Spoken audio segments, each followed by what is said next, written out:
이번에는요 배상훈 프로파일러와 함께 사건 사고들 짚어보는 그런 시간 갖겠습니다. 베프의 촉입니다. 프로파일러님 어서 오십시오. 안녕하세요. 네.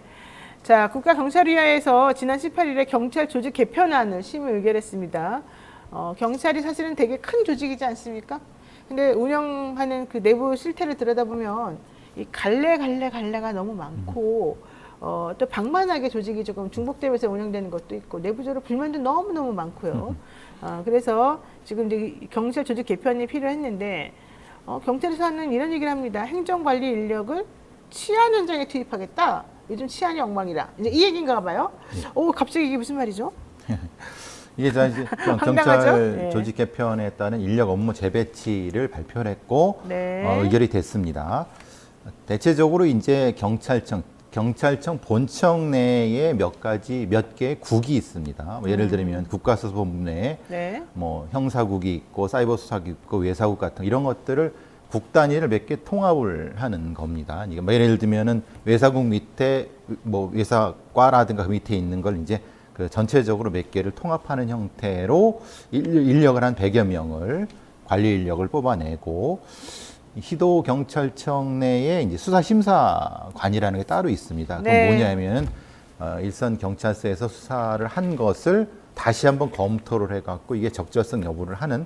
근데 그게 이제 수사의 중복이라고 해서 한 1,400명 정도를 이제 뽑아내고 줄이는 거죠. 그다음에 경찰서에 있는 개를 통폐합해서 한 1,500명 정도를 뽑아낸 다음에 그들을 모아서 경찰서의 범죄 예방 대응과라고 있습니다. 이걸 네. 신설한다는 건데 이게 뭐냐면 경찰서의 생활안전과와 112 상황실을 네. 그러니까 신고가 들어와서 지역 경찰로 출동하게 하는 그걸 하나의 어떤 과로 만들겠다고 하는 것이 범죄 예방 대응과를 만들고 그 다음에 기동순찰대를 운영하고 신산정보 등록하는 사람들을 또 늘리겠다라고 하는 건데 기동순찰대라는 거는 이게 뭐라거나 어떤 사건이 터졌을 때 경찰서 내에 대기하고 있다가 네. 바로 현장에 가서 무엇인가를 하는 이런 형태를 얘기를 합니다. 아니 그러니까 일단 좀 보면은 조직 개편을 해가지고 인력하고 업무를 재배치한다. 여기까지는 좋은데 예. 지금 이 한다는 얘기가 경찰청 국가수사본부, 사이버수사국, 외사국 등을 합치겠다는 거 일단은 통폐합을 시켜서 그렇죠. 중복된 업무를 제외하고 나머지 사람들을 전부 다 치안 업무에 집어넣겠다는 건데 네. 그러면은 기존에 하던 뭐 사이버 업무라든가 지금 요즘 사이버 범죄 엄청나게 많이 벌어지는데 그렇죠. 예.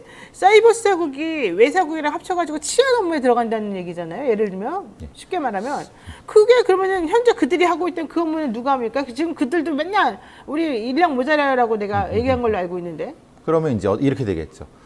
이게 경찰도 군부대랑 똑같습니다. 네. 그러니까 전투하는 부대가 있고 보급 부대가 있습니다. 그러니까 형사과가 있고 형사 지원팀이 있습니다. 그러면 형사 지원팀을 줄이면 보급하는 이게 말하자면 밥 갖다 주고 서류 대신 처리해 주는 보급 부대죠. 그럼 당연히 보급 부대를 A 보급 부대, B 보급 부대를 통합해서 통일적으로 한다는 거죠. 그러면 현장에서 어떤 일이 벌어지냐면요. 형사들을 지원팀으로 돌립니다. 그러니까 말하자면 이거는 말이 좋아서 이렇게 그 관리 인력을 뽑았다는 건지 실제로 형사 인력과 사이버 수사 인력을 줄이는 효과가 나타날 수 있습니다. 그러니까요. 바로 그거예요. 그 부분이 문제가 되는 거고요. 또 하나의 강력 문제는 예전에 이제 광수대라고 해서 강력범죄수사대랑 강력형사팀들을 이거를 이제 거기서 인원을 뽑아서 그러니까 수사를 하는 사람들을 뽑아서 전문 수사하는 사람을 뽑아서 어디로 가냐면 형사기동대로 돌리겠다는 겁니다. 형사기동대라고 하는 것은 대기하고 있다가 어떤 일이 터지면은 이 집회 시위 같은 걸 잡거나 아니면 뭔가 이렇게 하는. 그러니까 이렇게 보면 뭐가 됩니까? 전문성은 줄어들겠죠. 네. 왜냐하면 지금 경찰청이 지난 정권 때 검경수사권 조정으로 해갖고 다양한 전문 수사대를 많이 만들었습니다. 네. 근데 거기 있는 걸 줄이니까 예를 들면 의료사고 수사대라든가 아니면 강력범죄 부분에서의 성범죄 수사대 같은 것들 인원을 줄여갖고 이걸 형사기동대로. 이게 언제면 20년 전의 얘기입니다. 그러니까 이게 다시 돌아가는 거예요. 돌아가는 20년 전에 형사기동대라는 거를 30년 전이죠. 뽑아갖고 그 사람들을 이제 거리에 있는 어떤 시위 진압이라든가 아니면은 거리에 불황이라고 하는 사람들을 관리하는 쪽으로 돌렸습니다. 그것은 30년 전 얘기예요. 그렇게 그랬던 것을 지금으로 전문 경찰로 봤던 거를 다시 뒤로 돌리는 거죠. 그러니까 이거 솔직히 말해가지고 국민을 위해서라기보다는 경찰하고 검찰이 서로 싸우면서 이렇게 만들어 놓은 거 아니에요? 자기네 밥그릇 챙기려고? 그렇죠. 이게 말하자면 대통령의 인식이 딱 그거죠. 경찰이 무슨 수사를 해? 경찰은 그냥 보존만 하고 검찰이 수사하잖아. 니네들은 이제 치안 현장에 가서 서 있고 순찰하고 이거 해야지. 이런 인식이 바로 반영된 겁니다. 아, 참 이해가 안 되는데. 자, 다음 이슈 보겠습니다. 지난 15일 전남 영암에서 이 사건도 좀 제가 좀 놀랐는데 일가족 5명이 죽었는데 그렇죠. 아들이 다 컸는데 그 아들들이 3명이 다 장애인이었던 거예요? 20대 후반, 중반, 초반인데 그러니까. 아주 중증에. 그러니까 근데 엄마가 이 아들 셋을 다 키우고 있었고 아버지는 일용직 노동도 하고 뭐 이랬던 거잖아요. 근데 이제 안타까운 거는 이 장애인 등록이 10대 후반에 이루어져 갖고 너무 늦었어요. 그러니까 만약에 어릴 때만 장애인 등록을 해가 특수교육을 받았다고 하면 이 정도까지 장애가 심각해지지 않은데 완전히 지적 장애나 발달 장애가 굉장히 심한 겁니다. 그러니까 그래요. 만약에 이 초기 한 4-5살쯤에 등록이 돼 갖고 만약에 거기서 장애인 복지관 같은 데에서 네. 관리만 됐다고 하면은 그래서 다행히 이제 그 뒤에 등록이 2018년도 된 이후부터 특수교사분이라든가 방문을 해갖고 주기적으로 이제 이거 관리를 하셨다고 합니다. 그래서 좀 좋아진 건데 저도 안타까운 게 제가 장애, 특히 제가 지적 장애인을 이렇게까지 관리하는 건 이건 결국은 돌아가셨지만은 이 부모의 학대다 이렇게 전반적으로 이거 장애인 복지를 하시는 분들은 이건 심각한 아동 학대다. 그래요? 예, 왜냐하면 당연히 등록해서 이 장애인복지관에서 해야 될 일을 부모가 방기하고 장애 정도를 아주 심각하게 만들어졌어요. 그러니까 그 어머니는 어디 나가지도 못해요. 너무 왜소해갖고 이 29살짜리, 26살짜리 큰 남자애들을, 애들이라고 표현했는데 남자들을 다 일일이 씻기고 관리해야 돼요. 씻겨야 50 몇 살 된 어머니가. 어떻게, 아니, 자기 손으로 모두 못하는 사람들이에요. 그러니까 이전에 그걸 했으면 좋았을 걸. 그래서 이게 됐는데 이 사건 자체는 사실은 이 몇 가지 이슈가 있습니다. 뭐 말하자면 이렇게 된 이유가 아버지가 이 아이들을 장애인 등록을 할 때 도와줬던 어떤 여성이 있었나 봅니다. 근데 그 여성과 본인이 얘기하는 불륜이라고 얘기를 합니다. 근데 그 여성의 성폭행당했다 그러죠? 예, 여성의 남편은 이 사건을 뭐라고 이렇게 되니까 좀 흔하게 나타나는 거지 않습니까? 남편의 입장에서는 이 동네에 어떤 있으니까 내 아내가 강간당했다 이렇게 고소를 해버린 겁니다. 네. 그런데 당사자는 아니다. 우리는 불륜이다. 이게 좀 맞서는 사안입니다. 그러니까 정확히 이게 이제 성범죄인지 이 불륜인지에 대한 부분은 나와야 되는데 문제는 이게 알려지게 되면은 이 가족의 전체가 알려지니까 이 아버지가 이런 극단적 선택을 했다고 추정이 되고 있습니다. 그러니까 이제 주변 사람들은 이 숨진 50대 이 가장 김 씨가 매우 성실한 사람이었다. 마을의 새마을 중평이 지도자로 예. 뽑힐 정도로 이웃집 일도 많이 잘 도와주던 예. 사람이다. 이제 이런 얘기까지 했었어요. 그래서 흠잡을 데가 없는 사람이었다. 그리고 새마을 지도자였다. 이제 이런 얘기를 했는데 이런 사람이 무슨 다른 마을 여성을 겁탈했겠느냐. 이제 이런 좀 놀라는 그런 그렇죠. 반응이었고요. 예. 어쨌든 그런 오해인지 의혹인지 이런 걸 받고 있는 상황에서 아직은 의혹이죠. 예. 하필이면은 이 아버지가 음독 자살을 하고 대신에 그 전에 아들 3명에 대해서는 수면제를 먼저 먹여서 반항하지 못하도록 하고 살해한 거죠. 살해한 것으로 지금 추정이 돼서 자기 아내도 살해한 거죠. 아내도 근데 아내는 이제 몸에 반항하는 흔적은 좀 있었다고 하던데. 네, 그러니까. 어쨌든 그런 상황이 놓여 있으니 그러니까 이제 사람들이 그래요. 아들 장성환 아들 셋이 다 그렇게 장애인인데 중증들인데 엄마가 그 애를 어떻게 잘 돌봤겠으며 이 아버지가 아무리 열심히 살려고 해도 그게 되겠느냐. 이 와중에 또 이제 그런 성범죄 문제까지 겹치니까 그냥 자포자기 심정으로 이랬을 것이다가 이제 요점인데 저는 정말 뭐가 진실인지는 모르겠습니다. 네. 자, 어쨌든 가장이 가족 살해하고 자신도 극단 선택하는 거 이런 거 이걸 동반 자살이다 이렇게 하면서 또 미화시키면 절대 안 되고요. 그렇죠. 이건 살인 사건이다. 이건 명백히 살인 사건 후 자살이죠. 네, 맞습니다. 자, 이 사건의 진실도 좀 밝혀지길 바라겠습니다만 사실 또 이런 생각도 들어요. 밝혀지면 뭐 하나? 글쎄 말입니다. 이게 조금 빨리 이 가족의 스트레스를 좀 줄여줬으면 좋았을 거라는 생각이 분명히 듭니다. 네, 자, 근데 왜 하필이면 또 이런 댓글이 하나 올라왔네요. 네. 이거 좀 제가 좀 동의하기 어렵지만 네. 김진영님께서 배상우님 같은 분은 아무리 달콤한 사탕을 주며 꼬셔도 절대 배신 같은 것을 안 할 사람으로 보이는데요. 이랬더니 갑자기 왜 그런 얘기가? 너무 배상훈 소장님 좋아하는 것 같은데요, 이분이. 예. 제가 반응이 그거예요? 아, 예. 별로 배신할 건덕지가 없습니다. 저는 그렇게 뭘 가진 사람이 아니기 때문에. 사탕을 안 좋아해요? 사탕은 아무리 줘도 안 된다는데. 저한테 뭘 주고 제가 받을 게 없는 거죠. 제가 뭐 해줄 게 없는 거죠. 제가 이거 드릴까요? 네, 그건 있습니다. 참네. 제가 이렇게 구박받으며 살고 있습니다. 자, 요거 하나 하겠습니다. 지금 부산에서 또래 여성을 잔인하게 살해하고 시신을 훼손 유기한 혐의로 재판에 넘겨진 정유정 씨 있잖아요. 네. 처음에는 우발적 범죄라 그러면서 마치 순진한 어린 양의 얼굴을 하고 있더니 그 다음에는 너무 끔찍하게도 계획된 범죄였다. 그냥 인정을 해버렸습니다.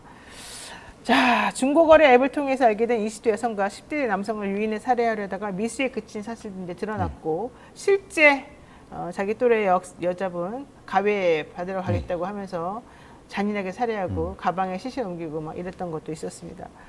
자, 이거 도대체가 이 사람의 심리는 뭡니까? 그러니까 첫 공판길에 우발적 범행으로 주장을 했습니다. 근데 이제 그 다음에 부산 금정경찰서에서 나머지 2건에 대한 걸 송치를 했어요. 살인 예비 혐의로. 그러니까 실제로 증거가 나와버리니까 호렌식으로 증거가 나와버리니까 네. 이걸 우발적 범행으로 주장하면 재판 과정에서 불리하죠. 그러니까 바꿔버렸습니다. 아, 계획적 범행이 맞다. 아니요, 계획적 범행이 아닐 수가 없는 거는 이제 검찰에서 어떻게 했냐면 할아버지를 증인으로 네. 올렸고, 물론 그거는 이제 이 정유정 변호사 쪽도 마찬가지입니다. 네, 네. 그러니까 근데 왜 그러냐면 정유정이 자기 할아버지를 불을 질러갖고 죽이려고 했어요. 그러니까요. 아니 네. 할머니 할아버지가 키워줬다는데. 이제 할머니는 사실은 이제 뭐라고 하나, 새할머니라고 해야 되나? 아, 근데 친할머니가 아니고 친할머니 아닌데 정유정의 얘기는 그 할머니가 굉장히 학대가 심했다고 합니다. 자기를. 예. 그리고 실제로 그랬을 가능성이 높습니다. 6살 때부터.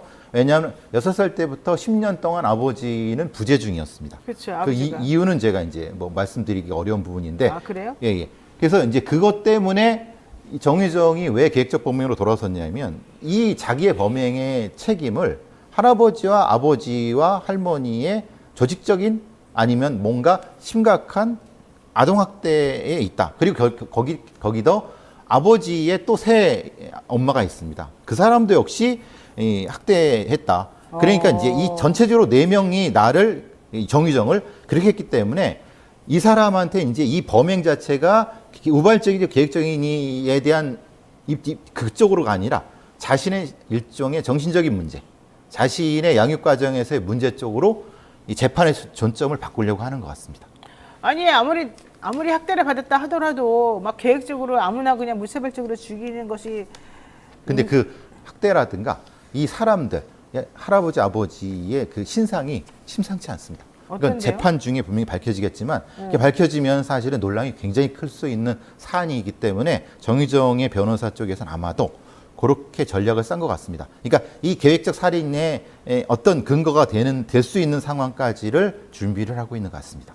그래서 할아버지와 아버지와 뭐 이렇게 증인신문을 하면서 거기서부터 풀어보려고 하는 것 같습니다. 정유정.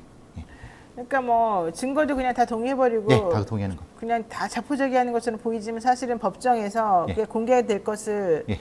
생각해가지고 한다는 건데. 네, 범행은 인정한 겁니다. 검찰이 제시한 증거를 동의하면 법정에서 공개될 필요가 없는 건데 무슨. 그건 됐고 그 다음에 할아버지와 뭐 자기 가족에 대한 걸 끄집어내는 거죠. 뭐가 가정학대가 심했다면. 그렇죠. 그런 거죠. 그런 쪽으로. 아무리 심해도 지금 여기 보면 한 명은 이미 죽였고 2명에 대한 살인 예비 혐의가 그렇죠. 있는 건데 말이 안 되는 건데 왜 남한테 책임을 떠넘기죠? 그 사람들은 무슨 잘못이어가지고 자기는 학대받아서 그랬다 치더라도 이해가 안 갑니다. 어쨌든 자 시간이 얼마 없어서 조폭 얘기 길게 하려고 했는데 짧게 하나만 하겠습니다. 요즘 MG 조폭이라는 그런 새로운 조폭의 또 문화가 생겼다면서요? 이건 무슨 얘기입니까? 기존의 조폭이라고 하는 건 우리가 말하면 뭐 김태촌이라든가 뭐 이런 사람들처럼 상하관계가 철저한 어떤 그런 시스템인데 지금 이게 아니라 일종의 셀럽 조폭 같은 겁니다. 셀럽. 무슨 소리야? 셀럽 그러니까 조폭도 말하자면 있어요? 롤스로이스라든가 이런 좋은 차 타고 다니면서 SNS에 광고를 하고 그걸 통해서 그거에 선망하는 어린애들을 모아갖고 자기는 또래끼리 모아서 일종의 평등한 조폭, 신세대 조폭 이런 느낌으로 조직을 운영하고 사기가 겸임된 과거는 주먹이나 갈취가 중심이 됐는데 지금의 MZ 조폭들은 코인 사기라든가 사기, 리딩방 사기 같은 수법과 조직 형태가 다른 그래서 MZ 신세대 조폭이라고 얘기를 하는 뭐 거예요. 2002년생, 그러니까 어쨌든 2000년 초반대생들이 이제 모여가지고 우리는 MZ 조폭이다 이러면서 월드컵이라고 합니다. 2000년 자기를 월드컵이라고. 월드컵 세대라고 합니다. 그러면서 뭐 차 롤스로이스 같은 거 타고 다니거나 네. 뭐 포르쉐 같은 거 타고 다시 하는 다니는 거죠. 사진 네. 같은 거 올리면서 네. 인스타그램 같은 거 활동하고 사람들 끌어모으고 그렇죠.